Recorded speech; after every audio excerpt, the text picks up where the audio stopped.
tagba tu ete sin ko sin gbon debu ba mo do nubi koglo me no zen we ma yo de pe a ze budu we yo de pe o lo mo na ni no me dagbe na ero jono ba we diro jesu sin koma kwa ba do ra santa won mi mende ba na ho de ma o ma va na se de gbetu mina hando Marc chapitre 16 verset 5 e mi lando ye bia yo do ame bo mo ton pe vu de do ajijo do disi hwe bo edo awewe bo khasi da ho de jeji tagba tu sin ko sin gbon debu ni no me to le sin ko sin gbon debu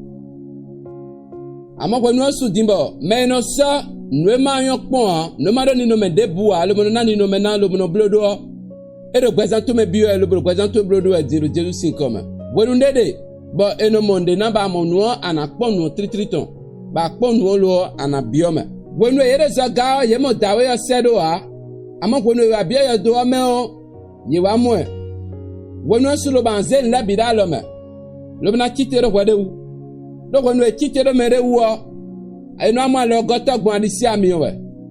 de Jesu Kristi nko me okite do wede wu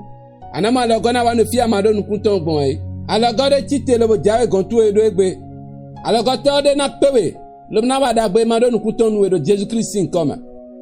do azo wa yin ba mama va vozo e be do na wa zo ne o do gbezan tu me ami weziza mauton ena de declare gbezan tu me bọ̀dẹ́yìn àwọn yẹn ní sọ́nàdà tẹ̀ ló gbẹ̀sán tó mẹ́ hàn ẹ̀ka sọ́n sì pé olóbo gbọ́nà línú ẹ̀ hàn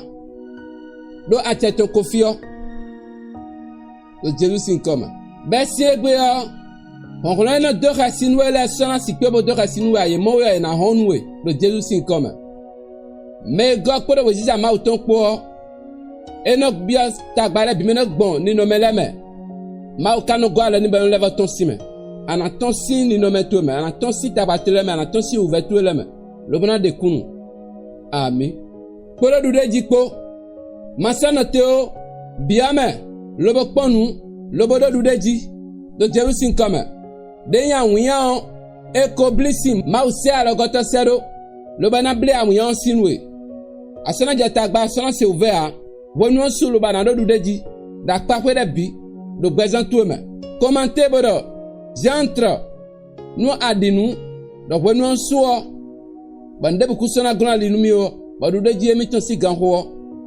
abone waden sen wara santa ton lo nu ay hombe be ay hombe tegba na mo de ko len koton le sedero non zo tuele ma na wa ndero présent me